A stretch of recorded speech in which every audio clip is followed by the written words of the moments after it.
Hi friend, welcome to GK study. তো আমাদের পরীক্ষা 24 ডিসেম্বর, আর মাত্র একদিন সময় আছে আমাদের হাতে। তো আজকে আমরা নতুন কিছু শিখবো না, বা নতুন কিছু প্র্যাকটিসের আমরা আলোচনা করবো না। আমরা যে প্র্যাকটিসের আলোচনা করেছিলাম তাদের থেকে, সেখান থেকে সিটেট এবং আমাদের ডাব্লিউবিটেটের পিভিআরসিএসের কিছু কোয়েশ্চেন আমরা ক্যাজুয়ালি আমরা প্র্যাকটিস করবো, ঠিক আছে? নতুন কিছু আমরা শিখবো না। তোমরা প্লে লিস্টে যাও, গিয়ে ভিডিওগুলো ভালো করে দেখে নাও, আর চ্যানেলটাকে শেয়ার ও সাবস্ক্রাইব করে দাও। চলো আজ স্টার্ট করা যায়। সিটাটি ক্যাজুয়ালি আমরা করবো, বেশি চাপ নেওয়ার দরকার নেই। প্রথম কোশ্চেনটা দেখো, শিক্ষক খ্রিস্টিনা শ্রেণীর ছাত্রীদের নিয়ে একটি ভ্রমণে গিয়েছেন। কোথায় গিয়েছেন? একটি ভ্রমণে গিয়েছেন। ফিরে এসে ছাত্রীদের সঙ্গে কী আলোচনা করছেন, যে ভ্রমণ কেমন হয়েছে। তাহলে এক্ষেত্রে আমরা বলতে পারি এখানে কী হয়েছে না, শিখনের পরিমাপ হচ্ছে, যেটা শিখেছে সেটার পরিমাপ হচ্ছে, ঠিক আছে?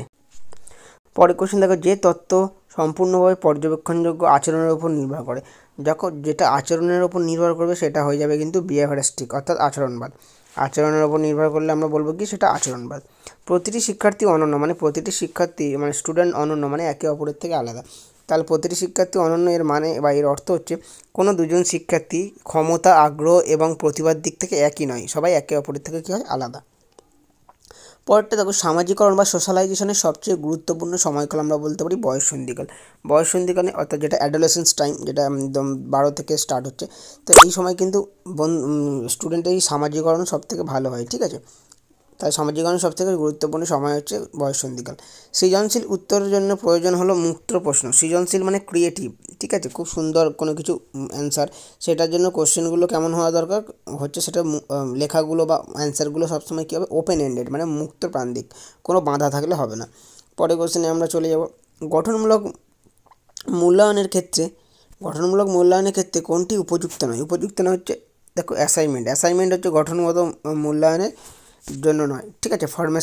ফর্মেটিভ অ্যাসেসমেন্ট, গঠনগত মূল্যায়নের ফর্মেটিভ অ্যাসেসমেন্ট, কিন্তু অ্যাসাইনমেন্ট কিন্তু ফর্মেটিভ অ্যাসেসমেন্টের মধ্যে পড়ে না, ঠিক আছে? গঠনগত মূল্যায়নের মধ্যে মৌখিক, টার্ম, কুইজ এগুলো পড়ে। শিক্ষার্থী শিখনে ফাঁক নির্মিত হলে কী করা হয়েছে? শিক্ষার্থী শিখনে ফাঁক খুঁজে পাওয়া গেলে সেটাকে সংশোধন করাতে হবে, রেমিডিয়াল টিচিং বা ডায়াগনস্টিক টেস্টের মাধ্যমে সেই ফাঁকগুলোকে সংশোধন করতে হবে। বংশধারা দ্বারা বিবেচনা করা যায়, অর্থাৎ বংশধারা কী বিবেচনা করা যায়? দেখো, সামাজিক কাঠামো। বংশ বংশধারা দ্বারা ভারতীয় সমাজে বহু ভাষাভাষী চরিত্রকে বিচার করতে গেলে কী করতে হবে? ভারতীয় সমাজে যে বহু ভাষাভাষী যে এই চরিত্রটা, এটা আমাদের একটা সম্পদ। এটা অন্য পৃথিবীর অন্য কোনো দেশেও দেখা যায় না, একমাত্র আমাদের ভারতেই দেখা যায়। তাহলে এটাকে আমরা মূল্যবান সম্পদ হিসাবে ব্যবহার করতে পারি, যে এত ধরনের মানুষ আমাদের ভারতে বসবাস করে। নিচের কোনটিকে বোধের জন্য শিক্ষা বলা যায় না? বোধের জন্য শিক্ষা বলা যায় না কিন্তু, ঠিক আছে? নেগেটিভ কোশ্চেনটা আছে, নেগেটিভ ফর্মে বলতে হবে। তাহলে বোধের জন্য শিক্ষা হচ্ছে যে কোনো কিছু মুখস্থ করা, কিন্তু বোধের জন্য শিক্ষা নয়। বোধের জন্য বুঝে বুঝে শিখতে গেলে কিন্তু মুখস্থ করলে হবে না। তাহলে আমাদের অপশন হবে এটা। কেন্দ্রীয় স্তরে প্রতিবন্ধী শিক্ষার্থীদের জন্য সম্মানিত শিক্ষা ব্যবস্থার লক্ষ্য কী? তাহলে দেখো, প্রতিবন্ধী শিক্ষার্থীরা যেখানে পড়াশোনা করবে, ঠিক আছে, সেক্ষেত্রে কিন্তু সাধারণ বিদ্যালয়ে সবাই একসাথে কিন্তু সেই প্রতিবন্ধী শিক্ষার্থীরা পড়বে, মানে ইনক্লুসিভ এডুকেশন হবে, ঠিক আছে? তাদের জন্য আলাদা কোনো স্কুলের প্রয়োজন নেই, তাদের কিন্তু কি না একসাথে সাধারণ বিদ্যালয়ে পড়ার কথা বলা হয়, ঠিক আছে, কেন্দ্রীয় বিদ্যালয়ে। পরে দেখো, শিক্ষার্থীর পূর্বার্জিত জ্ঞান, মানে শিক্ষার্থীরা যে আগে যে জ্ঞানটা সঞ্চয় করে রাখে, সেটা কী সাহায্য করে? সেটা হচ্ছে না একটা উত্তম শিখনে সাহায্য করে না, সে পূর্বর যে জ্ঞান, সেটা নতুন তথ্যের পূর্ব জ্ঞান এবং নতুন জ্ঞানের মিশ্রণে একটা কী হবে না, সুন্দর তথ্যের সম্পর্ক সৃষ্টি হবে।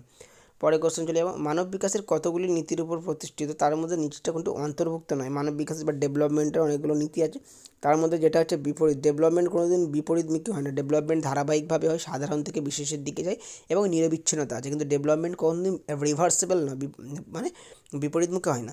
পুরুষগণ স্ত্রীলোকের থেকে সাধারণত অধিক বুদ্ধিমান, মানে পুরুষরা বলছে যে স্ত্রীদের থেকে অনেক অনেক বুদ্ধিমান, এটা কিন্তু একটা স্টিরিওটাইপিং বা লিঙ্গভিত্তিক ত্রুটিপূর্ণ বক্তব্য। কারণ এখানে পুরুষদের এবং স্ত্রীদের মধ্যে একটা বিভেদ সৃষ্টি করা, যে পুরুষরা বেশি বুদ্ধিমান, স্ত্রীরা কম বুদ্ধিমান।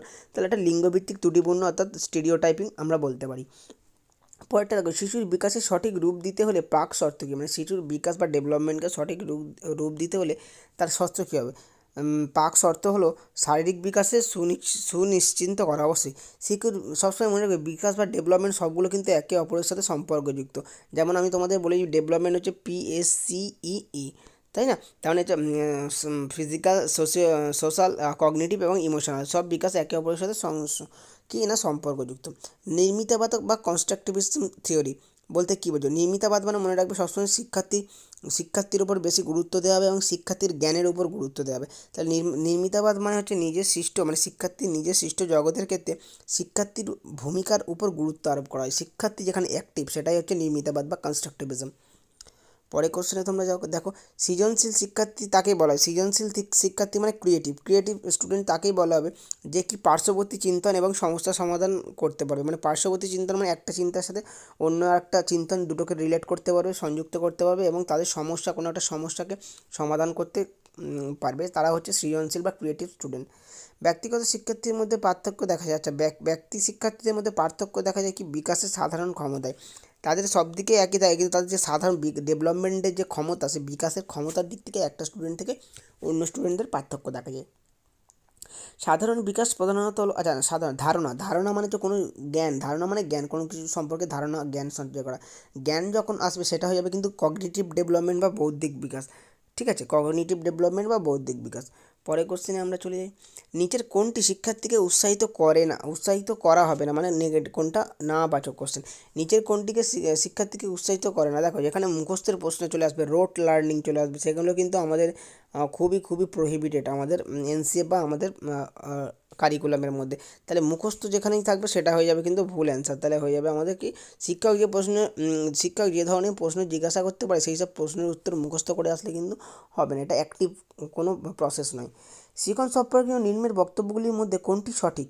দেখো শিক্ষণ বা লার্নিং সবসময় একটা ভালো পরিবেশে হতে হবে, একটা আনন্দময় পরিবেশে হতে হবে, যেখানে শিক্ষার্থীরা খুব আনন্দ করতে করতে শিখবে এবং জানবে, সেটাই হবে কিন্তু একটা খুব ভালো পরিবেশ শিখন বা লার্নিংয়ের জন্য। পেঁয়াজের মতে প্রথম স্তরে সবথেকে শিক্ষার্থীরা ভালো শেখে কিন্তু কি না, ডুইং মানে কাজ করার মাধ্যমে। তারা তাদের দেহের যে ইন্দ্রিয়, হাত পা, চোখ কান, এই যে পঞ্চ ইন্দ্রিয় আছে আমাদের মধ্যে, নাক, চোখ, জিহ্বা, ত্বক, তো এই পঞ্চ ইন্দ্রিয়কে ব্যবহার করে তারা ভালোভাবে শেখে। সেখানে পেঁয়াজের প্রথম স্তর যেটা হচ্ছে কি আমাদের হচ্ছে 0 থেকে 2 বছর বয়স। পেঁয়াজের 4টি স্তর কি, SPCF মনে রাখবে, ঠিক আছে, sensory motor, pre operational, concrete operation এবং ফর্মাল অপারেশন। তারপরে চলে যাব আমরা, দেখো 23 দাগের কোশ্চেনটা বলছে, একজন শিক্ষকের লক্ষ্য হলো প্রতিভাবান শিশুদের সম্ভাবনাকে বাস্তবায়িত করা। হ্যাঁ অবশ্যই, একজন শিক্ষক স্টুডেন্টদের যে সম্ভাবনা, যে পসিবিলিটি আছে তাদের বুদ্ধির, সেটাকে বাস্তবে রূপান্তরিত করবে, ঠিক আছে। কিন্তু তার মধ্যে কোনটা শিক্ষক করতে পারবে না, উচিত নয়। দেখো শিক্ষক কোনোদিন কিন্তু স্টুডেন্টদের মানসিক চাপ দিতে পারবে না, এটা আমাদের কিন্তু এনসিএফে বলা আছে এবং আমাদের এটা কিন্তু প্রহিবিটেড। মানসিক চাপ দিয়ে কোনোদিন ছাত্রদের কিন্তু শেখানো যায় না। নিচের কোনটি অভ্যন্তরীণ পেশনার বৈশিষ্ট্য নয়? অভ্যন্তরীণ পেশনা মানে যেখানে আমাদের নিজেরা আনন্দ, নিজেদের প্লেজার বা নিজেদের ইচ্ছার জন্য আমরা কোনো কিছু, আমাদের যে মোটিভেশনটা আমাদের মধ্যে জাগ্রত হয় সেটাকে আমরা অভ্যন্তরীণ পেশনা বলি। দেখো অভ্যন্তরীণ পেশনার ক্ষেত্রে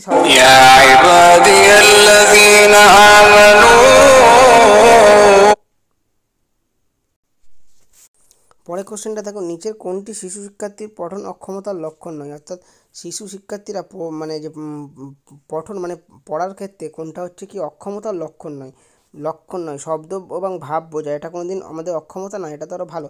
তাহলে এটা শব্দ এবং ভাব বোঝা কিন্তু অক্ষমতা নয়। আমরা পরের কোশ্চেনে চলে যাব।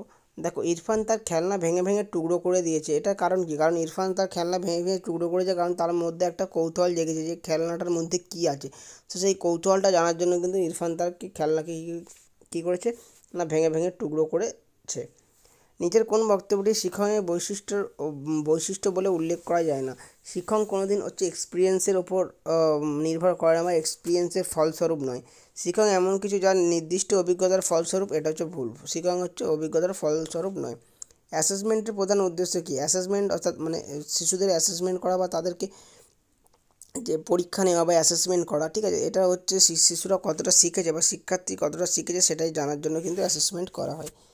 তারপরে দেখো শিক্ষার্থীর অধীয় বিষয়কে পুনরুদ্দেশ্যে সাহায্য করার গুরুত্বপূর্ণ কারণ, মানে একটা শিক্ষার্থী যা শিখেছে সেটাকে আবার পুনরুদ্বেগ মানে মনে করার ক্ষেত্রে গুরুত্বপূর্ণ কারণ হচ্ছে কারণ নতুন তথ্যের সঙ্গে আগে যেটা শিখেছে সেটার মধ্যে একটা সম্পর্ক স্থাপন হবে। শিশু যেটা আগে শিখেছে এবং নতুন তথ্য যেটা সে শিখছে সেটার মধ্যে একটা সম্পর্ক স্থাপন করার জন্যই কিন্তু পুনরুদ্ধার করার কথা বলা হয়।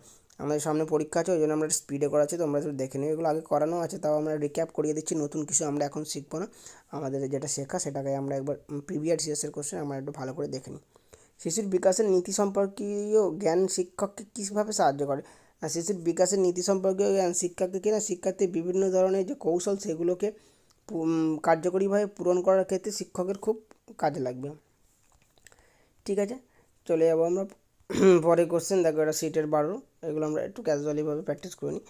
বিকাশের ক্ষেত্রে নিম্নোক্ত একটি ছাড়া সব পরিবেশগত উপাদান। তাই দেখো নিচে যেগুলো আছে সবগুলো পরিবেশগত, অর্থাৎ এনভায়রনমেন্টের দ্বারা এফেক্টেড।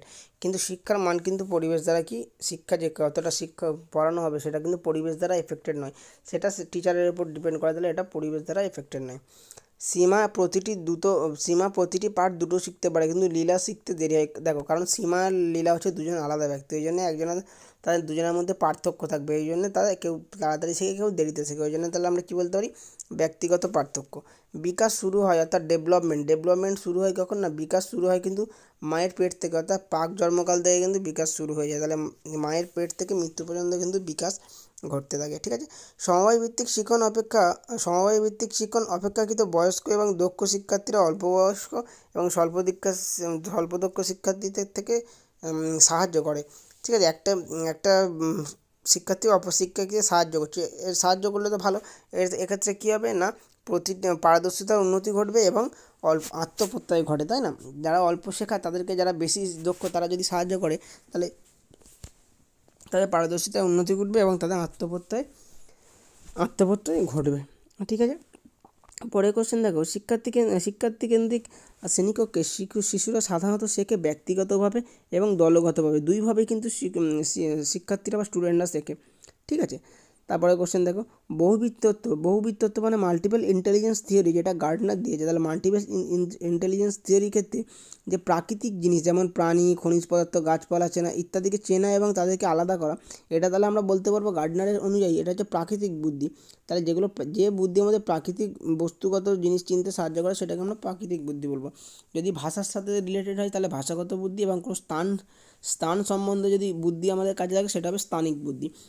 ম্যাথ বা অঙ্কের সম্বন্ধীয় কোনো বুদ্ধি কাজে লাগলে সেটা হবে লজিক ম্যাথমেটিক্যাল বুদ্ধি। ঠিক আছে, পরের কোশ্চেনে আমরা চলে যাব। পরের কোশ্চেনটা আমরা দেখি, চলো। অধিকাংশ লোক গড় অল্প কিছু মেধাবী এবং অল্প কিছু অল্পতি। এটা কি? এটা দেখো বুদ্ধির বন্টন। বুদ্ধি মানে ভাগ হয়েছে, সবাইকে আলাদা আলাদাভাবে বন্টন করা হয়েছে, ভাগ হয়েছে। মানে কি? কিছু লোক গড় বুদ্ধি সম্পন্ন, কিছু মেধাবী এবং কিছু অল্প মেধাবী। চিন্তন হলো প্রধানত একটি জ্ঞানমূলক প্রক্রিয়া। চিন্তন মানে কোনো কিছু বিষয়ে চিন্তা করা, এটা কিন্তু একটা জ্ঞানমূলক প্রক্রিয়া, মানে অর্থাৎ কগনিটিভ প্রসেস। ঠিক আছে, একটি উত্তম পাঠ্যপুস্তককে অনুপস্থিত থাকে, মানে একটা উত্তম পাঠ্যপুস্তক মানে বই, একটা ভালো বইয়ের ক্ষেত্রে সবসময় লিঙ্গ সংক্রান্ত অনিরপেক্ষতা, মানে লিঙ্গ ছেলে মেয়েদেরকে সমান চোখে দেখা আর কি, এই ব্যাপারটা থাকবে। মানে কি, লিঙ্গ অনিরপেক্ষতা থাকবে না, মানে জেন্ডার স্টিরিওটাইপিং কিন্তু থাকবে না। প্রতিভাসম্পন্ন শিক্ষার্থীরা তাদের সম্ভাবনাগুলিকে সম্পর্কে সচেতন হবে, অবশ্যই তাদের সম্ভাবনাগুলি সম্পর্কে সচেতন হবে। তারা অন্যান্য শিক্ষার্থীদের সঙ্গে যখন মিশবে, একটা স্টুডেন্ট যখন অন্য শিক্ষার্থীদের সাথে মিশবে তখনই তারা বুঝতে পারবে না তারা কতটা, তাদের বুদ্ধি কতটা, তারা কতটা জানে। ঠিক আছে, তাহলে তখনই তাদের সম্ভাবনাগুলি সম্পর্কে তারা জানবে যখন তারা অন্য শিক্ষার্থীর সঙ্গে মিশবে।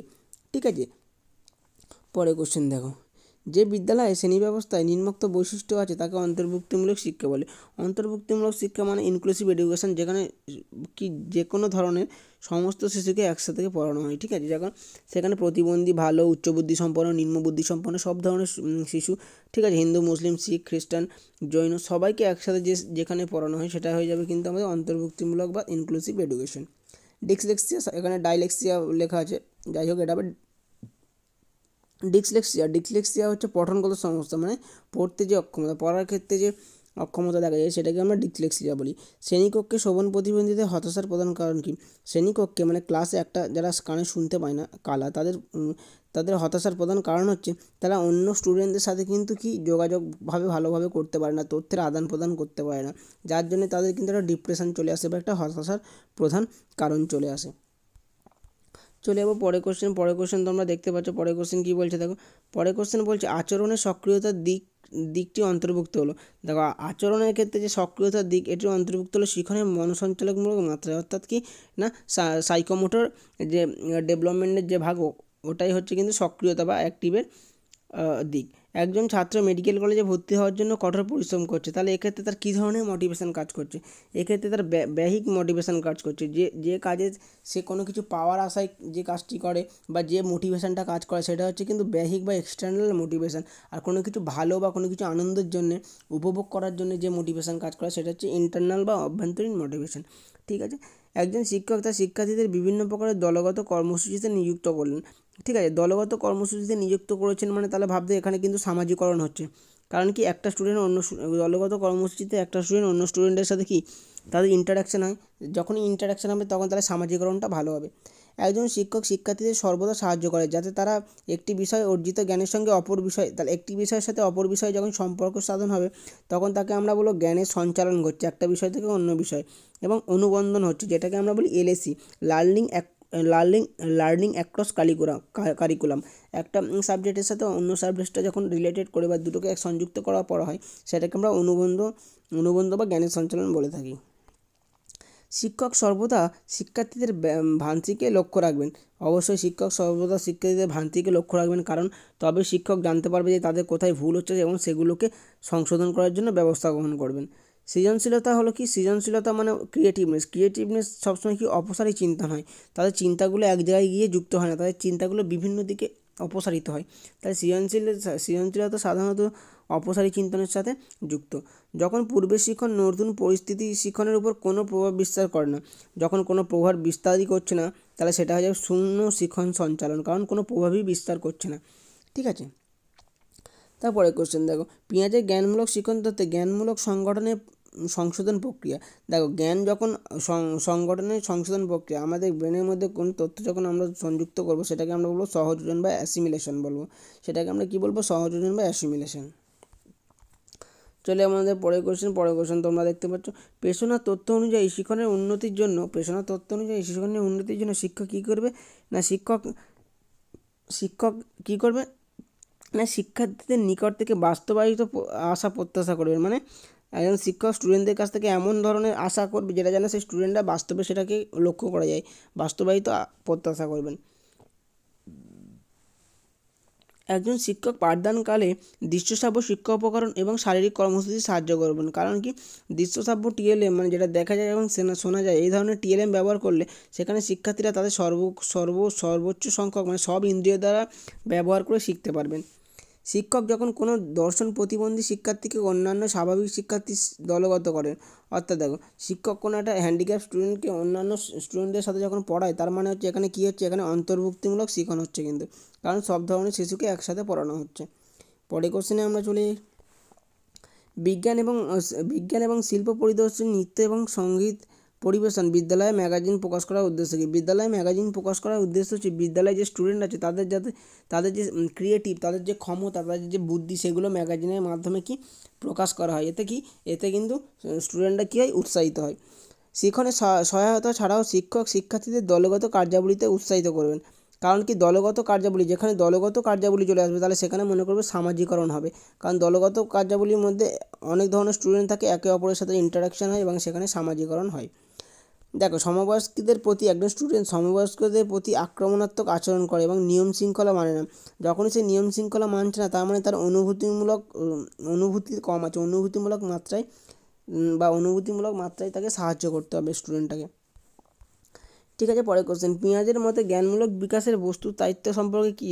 দেখো বস্তুর স্থায়িত্ব মানে একটা শিশুর ব্রেনের মধ্যে বস্তুর বেশিক্ষণ স্থায়িত্ব হয় না, এটা কিন্তু পেঁয়াজের যে 4টে স্তর আছে না, SPCF, তা প্রথম স্তরে দেখা যায় সেন্সরি মোটর, অর্থাৎ প্রাক সক্রিয়তার স্তরে বস্তুর স্থায়িত্ব সম্বন্ধে বোধ দেখা যায়। আচ্ছা, বস্তুর স্থায়িত্ব সম্বন্ধে বোধ দেখা যায় সেটা হয়ে যাবে কিন্তু প্রাক সক্রিয়তা স্তরে অর্থাৎ প্রি অপারেশন স্তরে, ঠিক আছে।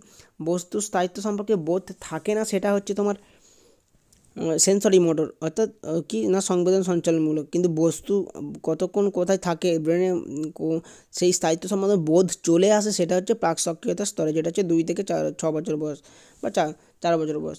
কোলবার্গের মতে ন্যায় অন্যায় বিচার সম্পর্কে চিন্তন প্রক্রিয়াকে নৈতিক দ্বন্দ্ব বলে বা মোরাল ডিলেমা বলে। মোরাল ডিলেমা কোলবার্গ কার সাথে যুক্ত? নৈতিক মোরাল ডেভেলপমেন্টের সাথে যুক্ত, নৈতিক বিকাশের সাথে কিন্তু কোলবার্গের তত্ত্ব যুক্ত। পরের কোশ্চেন আমরা চলে যাই। ওয়েস্ট বেঙ্গলে এসএসসি টেট 2012 সালে এই কোশ্চেন এসেছিল। স্কিমা বলতে কী বোঝায়? স্কিমা বলতে হচ্ছে, দেখো, স্কিমা হচ্ছে এক ধরনের তথ্য যেটা আমাদের ব্রেনে অনেক সময় ধরে আমাদের ব্রেনের মধ্যে সংগঠিত থাকে, সেটাকে আমরা স্কিমা বলে।